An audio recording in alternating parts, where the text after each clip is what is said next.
You want to know where porn comes from? Well, in the ancient Greek, the term for sexual immorality was porneia. Isn't that interesting? And Paul talked about how bad porneia was in Corinthian culture.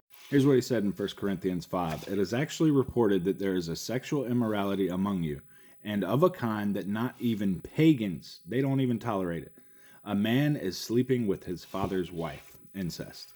Apparently in this situation back then, somebody was having a sexual relationship with their stepmother. Paul was saying that even this kind of sexual immorality was considered taboo among the pagans as well. And that says a lot. But despite this, these new Corinthian Christians thought this behavior was okay. It wasn't hard for a Corinthian Christian to think that you could be religious but still live any way you want when it came to sexuality. In this Greek culture, they would say very matter-of-factly, mistresses we keep for the sake of pleasure, concubines for the daily care of the body, but wives to bear us legitimate children. So guess what Paul says? He tells them to deliver this man to Satan for the destruction of his flesh, but so that his spirit may be saved.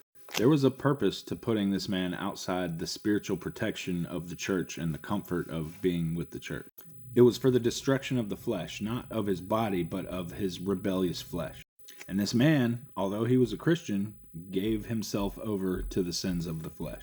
And Paul says that as they put him out of the church, he will be given over to the consequences of the sinful desires of his flesh.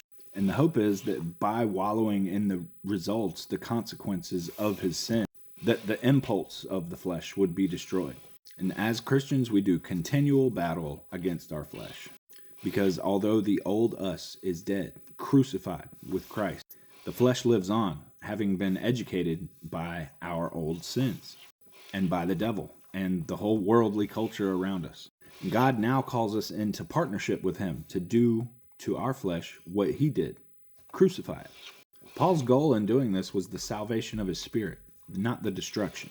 The saying goes, show me your friends and I'll tell you who you are. Who you hang around can influence your character. So we always pray for those who need it, but you want to surround yourself with the people that you want to be like.